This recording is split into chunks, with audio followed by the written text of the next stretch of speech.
PTI के intra party इंतखाबात कहाँ हुए, होटल में या क्रिकेट ग्राउंड में?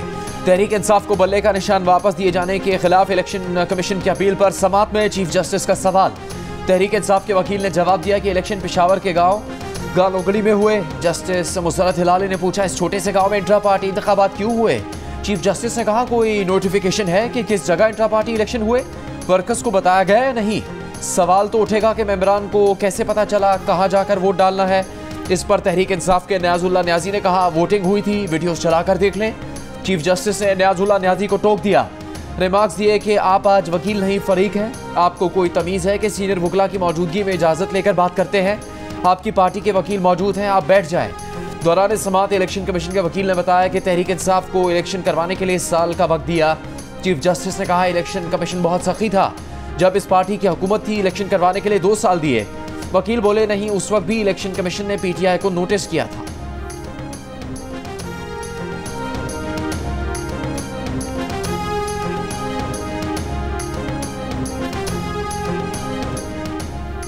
हमने पीटीआई के मुकदमे के लिए जुडिशल काउंसिल का इजलास आगे किया। पीटीआई इंतखाबात कराने आई तो 12 दिन में इंतखाबात की तारीख दे दी। आप इलेक्शन कमीशन के खिलाफ तौहीन अदालत की दरख्वास्त लाए तो फौरी इलेक्शन कमीशन से जवाब मांग लिया। आप लाहौर हाई कोर्ट गए, वहाँ लाजब बेंच बना दिया। आप लाहौर हाई कोर्ट छोड़कर पेशावर चले गए, रिलीफ मिल गया। अब और क्या करें? चीफ जस्टिस का तहरीक इंसाफ के वकील से मुकालमा, ये भी कहा कि पेशावर हाई कोर्ट के फैसले में सुकम है। हाई कोर्ट ने सिर्फ इतना कहा कि तहरीक इंसाफ को बल्ले का निशान दिया जाए, ऐसी डिक्लेरेशन नहीं दी कि इंट्रा पार्टी इलेक्शन दुरुस्त थे। बैरिस्टर गौहर ने कहा कि हम वहाँ फोरम शॉपिंग के लिए नहीं गए थे। इस पर चीफ जस्टिस ने कहा कि उन्होंने फोरम शॉपिंग का लफ्ज़ इस्तेमाल नहीं किया। ये लफ्ज़ इस्तेमाल होता है जब एक जगह से रिलीफ ना मिला तो दूसरी जगह भागो, इस तरह तो सिस्टम खराब हो जाएगा।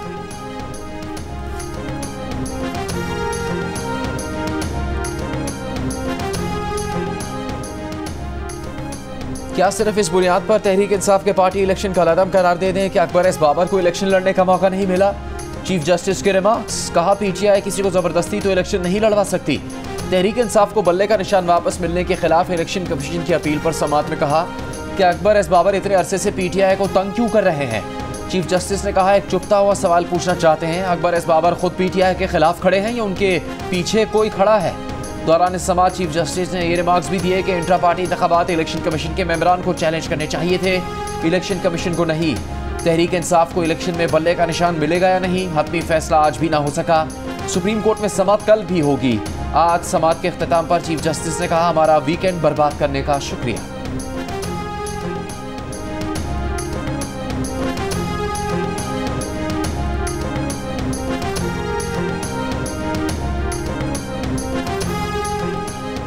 इंट्रा पार्टी इलेक्शन और बल्ला न देने पर पीटीआई का इलेक्शन कमीशन के खिलाफ तौहीन अदालत केस। पेशावर हाई कोर्ट ने इलेक्शन कमीशन से 16 जनवरी तक जवाब तलब कर लिया, नोटिस जारी। पेशावर हाई कोर्ट ने इलेक्शन कमीशन को पीटीआई का सर्टिफिकेट वेबसाइट पर शाया करने का हुक्म दिया था।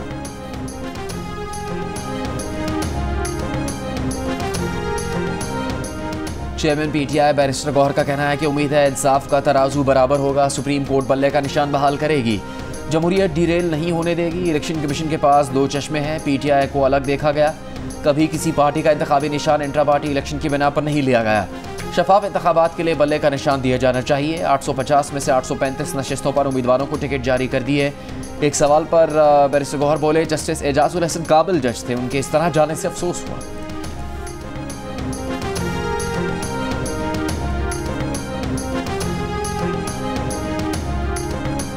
नून लीग ने अपने गढ़ लाहौर से आईपीपी के लिए कौमी असम्बली की 2 नशिस्तें छोड़ दी। एनए 117 और 128 से नून लीग ने उम्मीदवार खड़े नहीं किए। लाहौर से उम्मीदवारों के नामों का ऐलान कर दिया। एनए 130 से मियां नवाज शरीफ इलेक्शन लड़ेंगे। शहबाज शरीफ हल्का एनए 123 से इलेक्शन लड़ेंगे। मरियम नवाज एनए 119 और हमजा शहबाज एनए 118 से इलेक्शन लड़ेंगे। रुहेल असगर और अयाज सादिक का मामला भी तय पा गया। एनए 120 से अयाज सादिक, 121 से शेख रुहेल असगर और 122 से ख्वाजा साद रफीक को टिकट जारी। एनए 124 से राना मुबशर, 125 से अफजल खोखर और 126 से सैफुल मलूक खोखर नून लीग के उम्मीदवार होंगे। एनए 127 से बिलावल भुट्टो जरदारी के मुकाबले में अताउल्ला तारर मैदान में होंगे। शहबाज शरीफ, मरियम नवाज और हमजा शहबाज को लाहौर की मुख्तलिफ सूबाई नशिस्तों पर भी टिकट जारी। मरियम नवाज 159, हमजा 147 और शहबाज शरीफ पीपी 164 से नून लीग के उम्मीदवार होंगे। शहबाज शरीफ कसूर से कौमी असम्बली के हल्के एनए 132 से भी मैदान में उतरेंगे। PP 175 पर मलिक रशीद अहमद खान और PP 179 से मलिक मोहम्मद अहमद खान को टिकट जारी।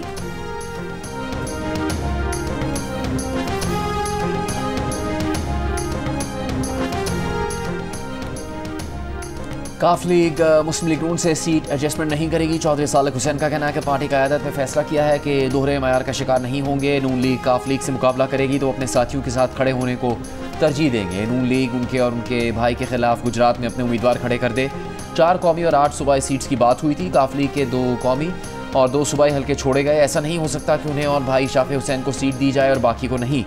पार्टी इलामे के मुताबिक मुस्लिम लीग काफ पंजाब के सेक्रेटरी जनरल चौधरी शाफे हुसैन ने भी फैसले से इत्तफाक किया है।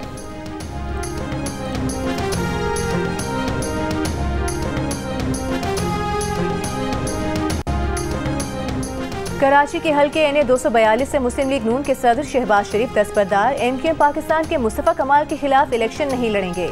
शहबाज शरीफ ने कागजात नामजदगी वापस ले लिए। मुस्लिम लीग नून के रहनुमा राना मशहूद का कहना है कि NA 242 से अब ख्वाजा शुएब नून लीग के उम्मीदवार होंगे। इसी हल्के से MQM पाकिस्तान के मुस्तफा कमाल और पीपल्स पार्टी के अब्दुल कादिर पटेल ने रिटर्निंग अफसर के पास पार्टी टिकट जमा करवा दिए। इससे कबल ये खबर सामने आई थी कि MQM पाकिस्तान ने NA 242 की नशिस्त से दस्तबरदार होने के लिए 2 सूबाई नशिस्तों पर अपने उम्मीदवार लाने की शर्त रखी है।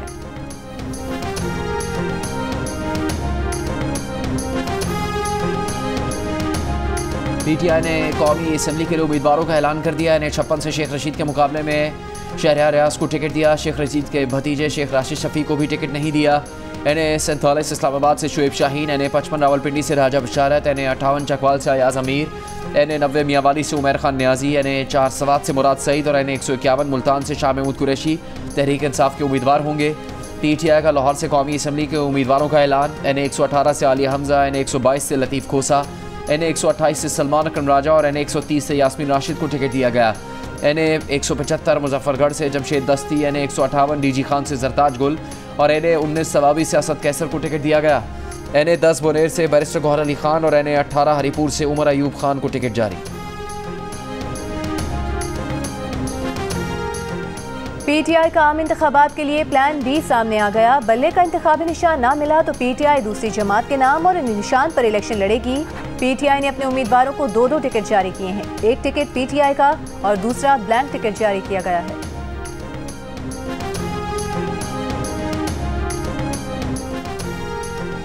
चेयरमैन पाकिस्तान पीपल्स पार्टी बिलावल भुट्टो जरदारी का सानहा मॉडल टाउन हमले की तहकीकात का मुतालबा।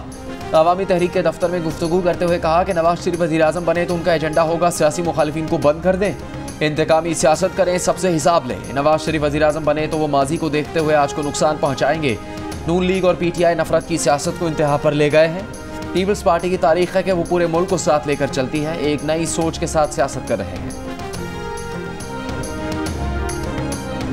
सोनमियानी में अलबेजा 3 2024 मश्क। ISPR के मुताबिक आर्मी चीफ ने आर्मी एयर डिफेंस सिस्टम के मरबूत फायर और जंगी मशकों का मुशाहिदा किया, जिसमें high to medium air defence weapon system और कम से दरमियाने दर्जे के फ़ज़ाई दिफाई निज़ाम का मुशाहिदा था।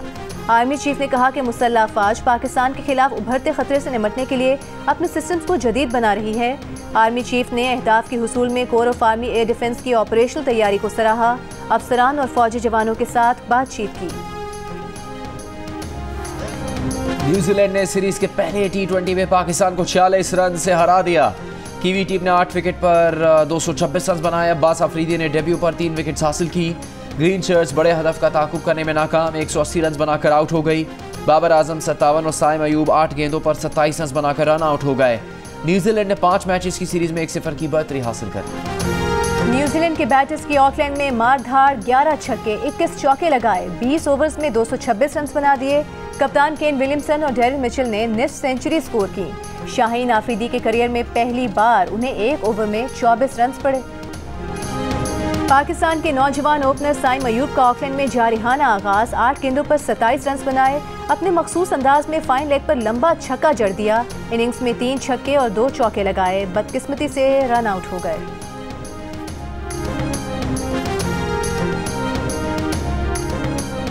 Army chief general Syed Asim Ali ने कराची में national aerospace science and technology park का इफ्तिताह कर दिया। आर्मी चीफ ने टेक्नोलॉजी पार्क को कौमी और स्ट्रेटेजिक अहमियत का मंसूबा करार दे दिया है। कहा इस मंसूबे से मुल्क के लिए कई फ़वाइद हासिल होंगे। मंसूबे से तकनीकी तरक्की को फ़रोग मिलेगा। मनसूबा नौजवानों और आइंदा नस्लों के लिए बतौर प्लेटफॉर्म खुद इनसारी को फ़रोग देगा।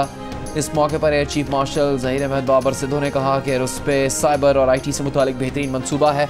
आर्मी चीफ ने कोर हेडक्वार्टर्स कराची का भी दौरा किया। कोर कमांडर कराची ने आर्मी चीफ को ऑपरेशनल तैयारियों और तरबियती उमूर से मुतालिक आगाह किया। कोर कमांडर कराची ने जनरल सैयद आसिम मुनीर को शहदा के ख़ानदानों की फलाह व बहबूद के लिए किए गए इक़दामात के बारे में भी ब्रीफ किया।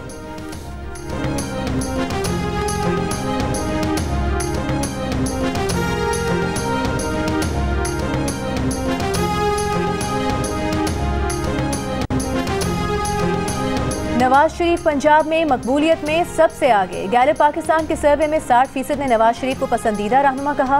बानी PTI 53% के साथ दूसरे नंबर पर नजर आए। कौमी सतह पर बानी PTI की मकबूलियत में 3% कमी के साथ 57% हो गई, मगर अब भी पसंदीदगी में सरे फहरिस्त। अलबत्ता नवाज शरीफ की मकबूलियत में कौमी सतह पर 16% का वाज़े इजाफा हुआ। 52% पाकिस्तानियों ने पसंदीदा कहा।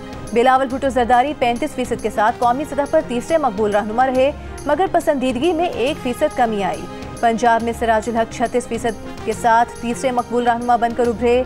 बिलावल भुट्टो जरदारी 34%, साद रिजवी 31%, मौलाना फजल रहमान 27%, जबकि जहांगीर तरीन पंजाब में 21% शहरियों की पसंद नजर आए।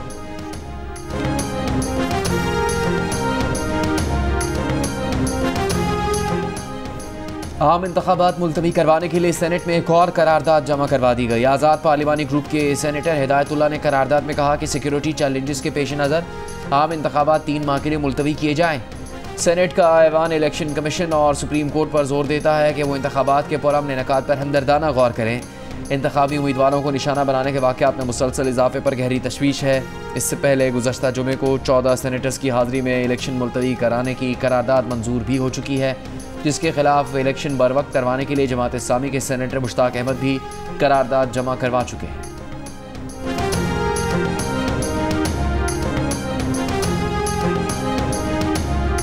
सुप्रीम कोर्ट के मुस्ताफ़े जज जस्टिस मज़ाहिर नकवी के खिलाफ सुप्रीम जुडिशल काउंसिल की कार्रवाई जस्टिस एजाजुल एहसन और जस्टिस मुनीब अख्तर के फैसले की वजह से 15 फरवरी तक मुलतवी। जस्टिस एजाज और जस्टिस मुनीब पर मुश्तमिल बेंच ने जून 2023 में करार दिया था कि सुप्रीम जुडिशल काउंसिल साबिक जज के खिलाफ कार्रवाई नहीं कर सकती। इजलास के दौरान अटॉर्नी जनरल ने सुप्रीम जुडिशल काउंसिल को बताया कि विफाकी हुकूमत ने आफिया शहर बानो केस के फैसले के खिलाफ अपील दायर करने की हिदायत कर दी है। इस पर चीफ जस्टिस काजी फाइज ईसा ने कहा कि फिर सुप्रीम जुडिशल काउंसिल की कार्रवाई इलेक्शन के बाद तक मुलतवी कर देते हैं।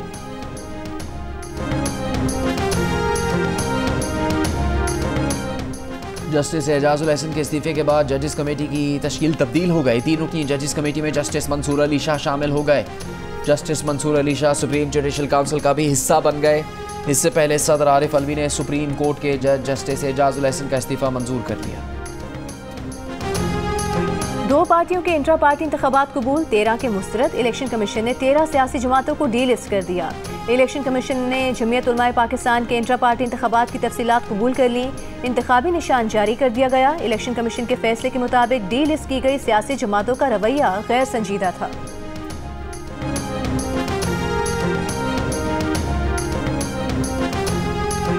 नवाज शरीफ के लाहौर से कागजात नामजदगी की मंजूरी के खिलाफ अपील खारिज करने का फैसला हाईकोर्ट में चैलेंज।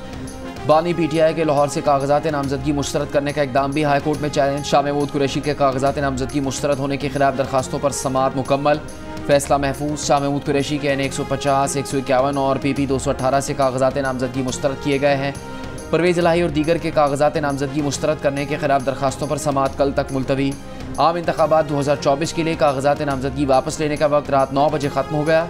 कल उम्मीदवारों को इंतखाबी निशान अलॉट किए जाएंगे।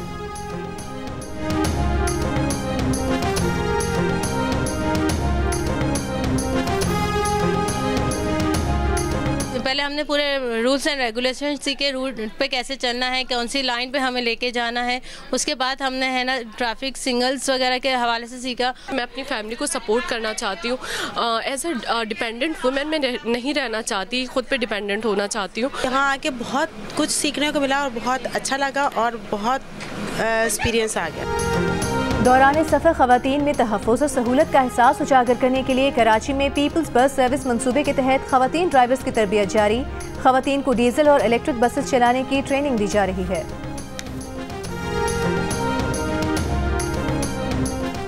अडयाला जेल में बानी पीटीआई और बुशरा बीबी के खिलाफ तोशाखाना रेफरेंस की समाअत। पीटीआई के वकील लतीफ़ खोसा के पेश ना होने की वजह से नहीं हो सकी। नैब गवाहान के बयानात भी कलमबंद ना हो सके। समाअत कल तक मुलतवी।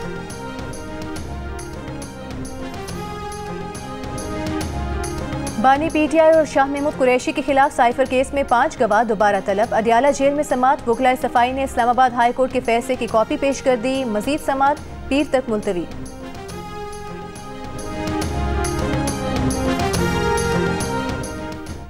मौलाना फजलुर रहमान की दौरा अफगानिस्तान में नायब वजीर आज़म मुल्ला अब्दुल गनी बरादर और अफगान वजीर दाखिला सिराजुद्दीन हक्कानी और दीगर से मुलाकातें। मौलाना फजलुर रहमान का कहना था कि उनके दौरे का बुनियादी मकसद दोनों ममालिक के दरमियान दाखिली और खारजी इस्तेहकाम लाना है। दोनों ममालिक के दरमियान तिजारत बढ़ेगी तो खुशहाली और अमन आएगा। दाखिली मामलात पर बेहतरीन ताल्लुकात चाहते हैं। मुलाकात में मुल्ला अब्दुल गनी बरादर ने कहा कि मौलाना फजलुर रहमान के दौरे के मुस्बत असरात होंगे। अफगान वजीर दिफा मुल्ला याकूब का कहना था कि इस दौरे से दोनों ममालिक के दरमियान कशीदगी कम होगी।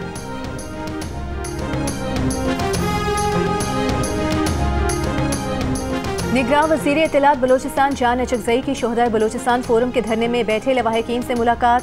कहा कमीशन बनाएंगे, दहशत गर्दों को अदालत के कटहरे में लाएंगे। बलोचिस्तान हुकूमत ने शोहदा के लवाहिकीन के मुतालबात मान लिए हैं। पाकिस्तान में भारत दहशत गर्दी करवा रहा है, दुश्मन के नापाक अज़ाइम कामयाब नहीं होने देंगे।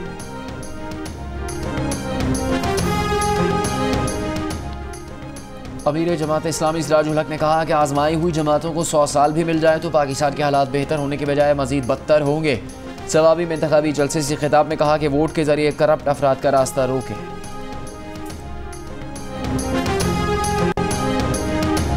कराची में खातून से नाजेबा हरकत की एक और वारदात। नॉर्थ कराची में मोटरसाइकिल सवार की खातून से दिन दिहाड़े नाजेबा हरकत। साथ मौजूद बच्चा सहम कर रह गया, मुलजिम फरार।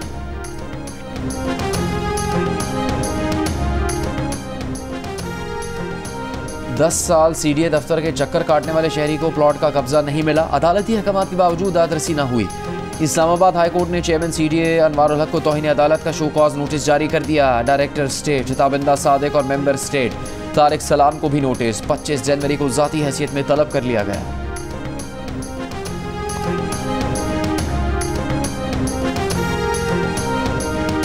पेशावर से मुबैना खुदकुश हमलावर और उसका साथी गिरफ्तार। सीटीडी हुकाम का खुदकुश जैकेट भी बरामद करने का दावा। एसएसपी ऑपरेशंस का कहना है कि गिरफ्तार दहशतगर्द मौलाना फजलुर रहमान और एमल वली पर खुदकुश हमले की मनसूबाबंदी में मुलविस थे। इसराइल हमास जंग खित्ते में फैल गई। अमरीका और बरतानिया के यमन पर फ़ज़ा और समंदर से हमले, लड़ाका तैयारों, बहरी जहाज़ और आबदोज से दारुल हुकूमत सना, हुदैदा और दीगर शहरों पर बमबारी। अमरीकी वज़ीर दिफा का कहना है कि हमलों में बहरीन, ऑस्ट्रेलिया, कैनेडा और नेदरलैंड्स की मदद हासिल है। हौसियों ने खित्ते के मुल्कों को हमलों के लिए फ़ज़ाए हदूद के इस्तेमाल की इजाज़त देने से खबरदार कर दिया। सऊदी अरब का हमलों पर गहरी तशवीश का इजहार। रूस ने हमले यूएन चार्टर की खिलाफ वर्जी करार देकर सलामती काउंसिल का हंगामी इजलास बुलाने की दरख्वास्त कर दी।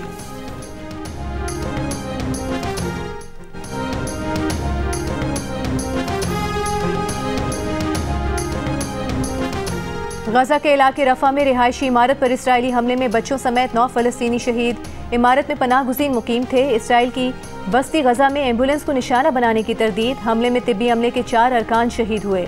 बरतानवी इदारे ऑक्सफैम ने गजा पर जारहियत को 21वीं सदी की बदतरीन जंग करार दे दिया। कहा यौमिया औसतन 250 फ़लस्तीनी कत्ल किए गए।